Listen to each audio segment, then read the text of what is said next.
Coming up on Carolina News, campus on alert. After no text alerts warning USC students for several years, why are there more now? It's like, oh man, all of a sudden I'm getting all these alerts, so there must be more crime on campus. Are there more crimes, or is it just to make people aware? Plus, Cooper River Run. Over 40,000 run across the Charleston Bridge in the annual race. While was this year's race a record setter. And nationally ranked rollers. A South Carolina roller derby team rolls up the national rankings. How close are they to being number one? Carolina News starts now. Live from the capital city, Carolina News brings you your news first. With breaking news and in-depth reporting. Up-to-the-minute weather. And all your sports news and highlights. It's all here, now, on Carolina News.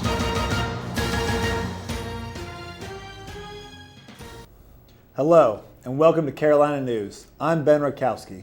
And I'm Krista Bagley. Thanks for joining us. Students, faculty, and staff at USC have received more alerts this year than ever. Alerts have been sent out through email and text, warnings of both severe weather and violent crimes on campus. This includes an alert following a violent crime late Saturday night. Are the numbers of crimes increasing, or are officials just making students more aware? Carlos Villalobos tells us why the alerts have been more frequent this year. Jaime Rivera is a third-year finance major at USC. He, like other USC students, received a Carolina alert late Saturday night. He says this is the first semester in which he has consistently been receiving alerts, and that before this year, he had only received 1 to 2 alerts.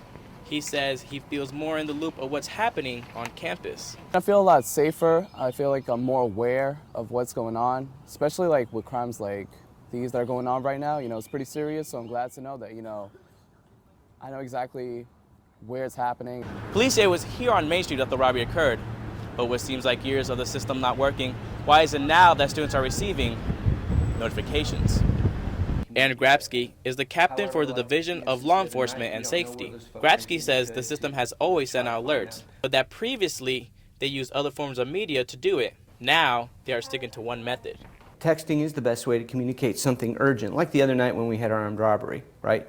So in the past, we would have sent out a Carolina alert, but it would have gone not through all 64,000 texts. He believes although students may feel campus is more dangerous, statistics show that's not the case. He says the alert's main purpose is to keep everyone safe. Awareness is a good thing, and even though it might seem to some that crime is more prevalent, if you take a look at our statistics over the last several years, it really is not. The stats have not gone up at all. Jaime says although he has been receiving more texts, he doesn't feel scared.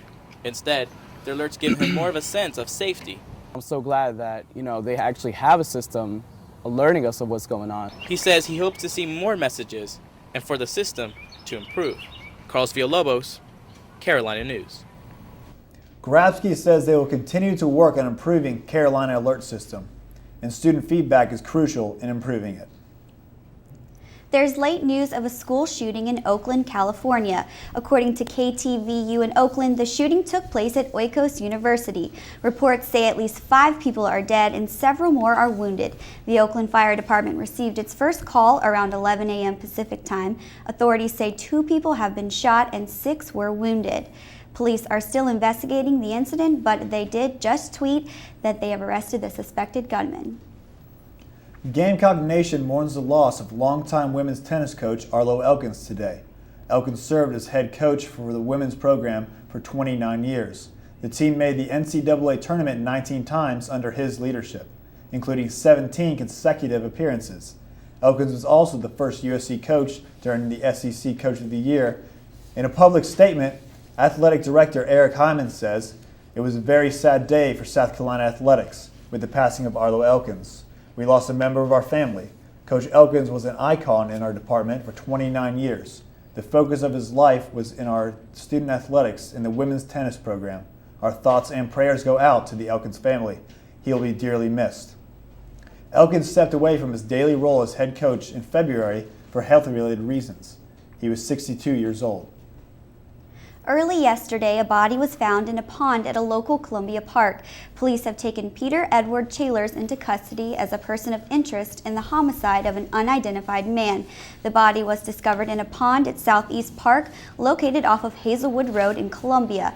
The investigation is ongoing and police have not released a name or cause of death. Police suspect foul play, and we will keep you updated with this story as details emerge. Thousands returned to work today a little sore after running the 35th annual Cooper River Bridge Run this weekend. Hannah Mosley went to Charleston and tells us why this year's race took hours longer to complete. And they're off. A record 40,000 runners trekked 6.2 miles over the Cooper River Bridge. It got started an hour late because runners were still waiting on buses at start time. And when it did begin, many runners weren't getting noticed for their speed. Come on, man, don't you know I'm Elvis, man? Richard planned on serenading others through the race. Falling in love with you. And alongside the singing legend were Batman and Robin, the Flintstones, and Jesus. According to Active.com, this run is one of the top 10 runs in the nation. It starts in Mount Pleasant and ends in downtown Charleston. With a race as big as this, it could be hard to keep track of the runners that you've come to support. But rest assured, there's an app for that. With the Cooper River Bridge Run app, you can sync your phone to the chip of the runners that you've come to see and be the first one there to greet them when they pass the finish line. The app's purpose reached far beyond Charleston. Since my dad lives in Texas, as is all my family, he was able to track me using the Cooper River Bridge Run application. And the first to come in were the wheelchair racers. And close behind, first place runners like Janet Sherabon Balcombe, who won the women's division. I claim that I can hang with the guys behind. Racers varied in enthusiasm. Why wouldn't we dress like this? And age. And the delay didn't seem to upset anyone too badly. Actually, the delay was because they let me start earlier because I'm so old. And when the runners left, they left their mark. Reporting from Charleston, South Carolina, Hannah Mosley, Carolina News. Organizers expect next year's race to have nearly 75,000 runners. It's a hot day out there today, and weatherman Cameron Weiderman is outside beating the heat. Out here in the shade with my iced coffee because it is a hot day out there today. Our forecasted high, 90 degrees. That's 1 degree off the record high temperature set in 1896. It's hot out, but it may not stay that way later in the week. We've got thunderstorms and rain headed our way. I've got your forecast coming up in just a little bit. It was a nice weekend for the 80th annual Carolina Cup in Camden, but police were busy this weekend as they kept a close watch at the Springdale race course. The day started early for Kershaw County Sheriff Jim Matthews, who told the state newspaper the first arrest for public drunkenness was made at 9 a.m. Matthews was in charge of the section where students usually tailgate, known as College Park. By the end of the day, he said the Sheriff's Department, USC Police, and SLED made a little over 200 arrests in College Park alone. Matthews said only the worst offenders were arrested and many others were given a warning.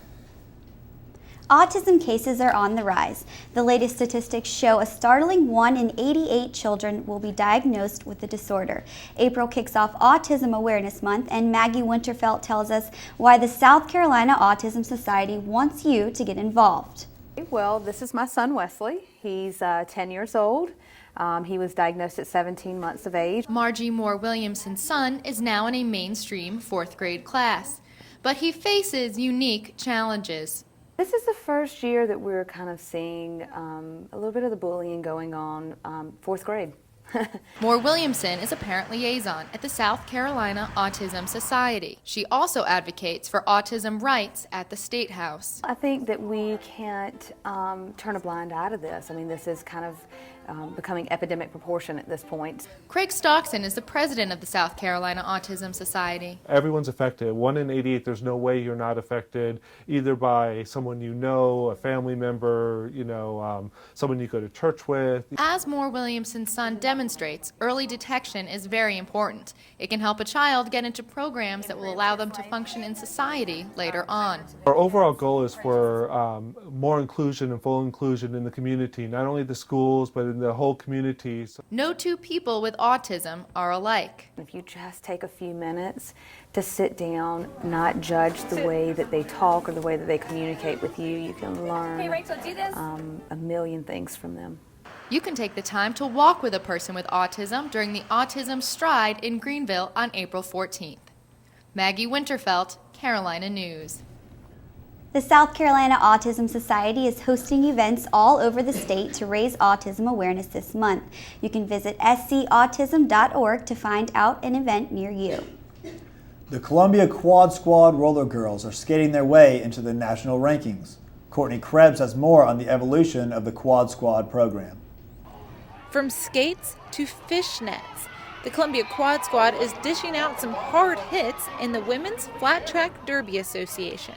The Quad Squad is now an official member of the WFTDA, and these tough women with even tougher names are ranked 25th in the nation. We started as a small group of girls at a coffee shop that just said, hey, why don't we play roller derby, back in March of 2007. A small dream turned into a successful program, winning 3 back-to-back state championships, and not to mention their undefeated record since June of 2009. Really just trying to honestly see how far we could take it and just push ourselves as much as we can. With a top 25 national ranking, the Columbia Quad Squad is going to have some tough competition ahead of them. And it's really, really exciting because we can play against teams that we've all idolized for years. And it's going to be tougher competition.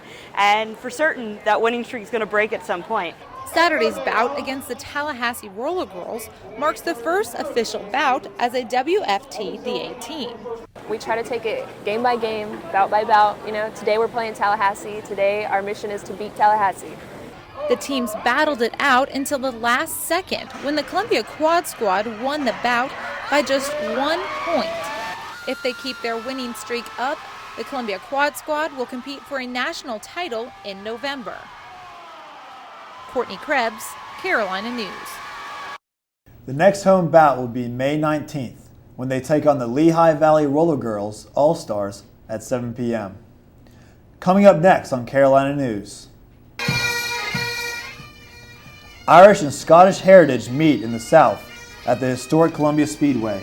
We'll have that and more next. Take time to be a dad today. Scottish, Irish, and Celtic traditions have been celebrated close to 1,000 years, but instead of traveling across the Atlantic to experience the culture is being brought to us. Chelsea Parler has more. From sheep herding, kilts, clans, to traditional dances, and of course, bagpipes. The second annual Tartan Day South in Casey, South Carolina was filled with all things Celtic. And what we want to do is create not only the Scottish but the Irish side of it, because there's so many folks in South Carolina who have a direct ascendancy from either Scots or Irish or Scots-Irish. Scottish and Irish families were based around clans that showed allegiance to their land and fought to protect it. Among these clans are the Keiths, whose lineage dates back to when their family first came to the U.S. from Scotland in 1720, and their family shield represents their own allegiance. These marks right here are the result of a battle, and the Keith won and killed a nobleman. But Scottish tradition is as much about family as it is about games. The Highland Games have been around for centuries and were originally intended as a way to train for battle. American athletes demonstrated strength and skill in different games, including the sheaf toss, the clanchnirt, the hammer throw, and perhaps the most popular of these events, the caber toss. Athlete Jason Mullins says although he doesn't have a Scottish background, he's glad to be a part of the event. And it's great to be around people who take such respect in keeping their heritage alive. And even after hundreds of years, the Scottish have preserved their family history and will continue to for years to come. Chelsea Parler, Carolina News. April 6th will be recognized as National Tartan Day in the U.S. and to recognize the contributions of Scottish people on the development of the nation. At least 3 winners will split the record $640 million Mega Millions jackpot lottery. The drawing is over, but now there's the anticipation of meeting the lucky winners from Friday's drawing. This 7-Eleven in Baltimore County, Maryland sold one of the winning tickets. The others were sold in Illinois and Kansas. We may never know who two of the winners are. Both Maryland and Kansas don't require lottery winners to come forward publicly. The winners will each earn about $218 million before taxes. From smartphones to iPads, more mobile devices are being sold than desktop computers. So are mobile applications the next boom industry? A new crop of South Carolina entrepreneurs think so, and as Maggie Winterfeld tells us, they're trying to code their way to the next $1 million idea. It's a bustling night at Market Street Saloon. The beer is flowing, waitresses are dancing, and patrons are on their smartphones.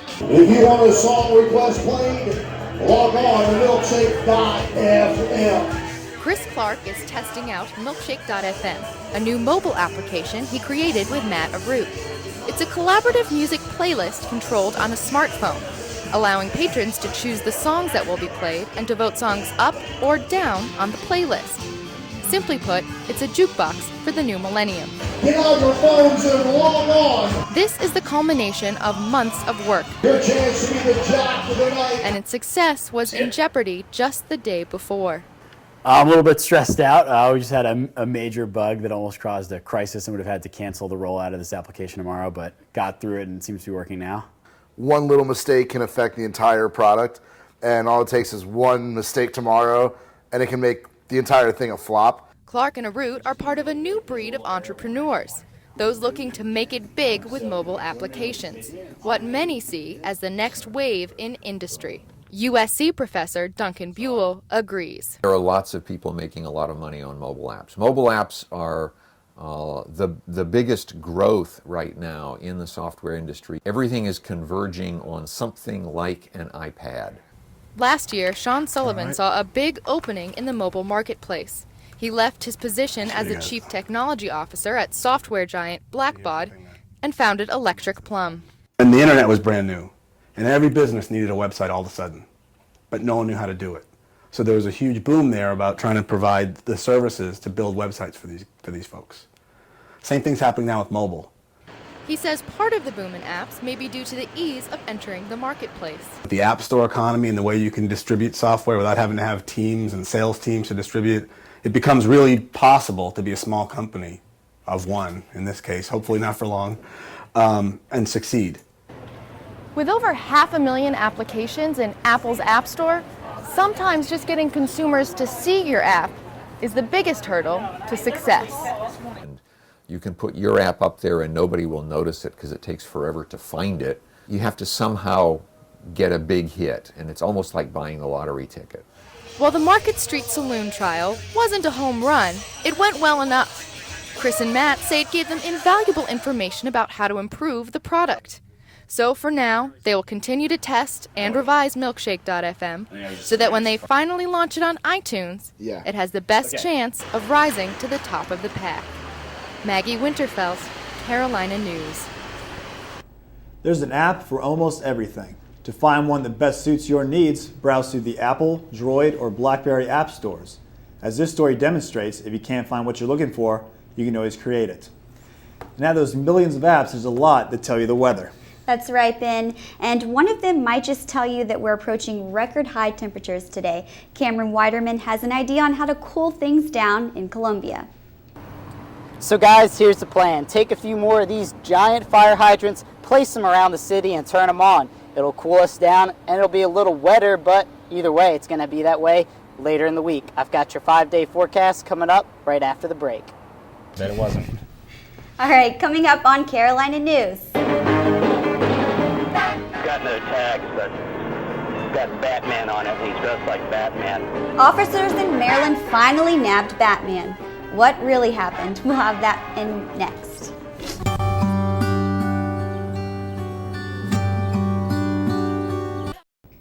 No, it's not ripped from the pages of a DC comic book page, but it's pretty close. Take a look. It's a black Lamborghini and a driver dressed as Batman.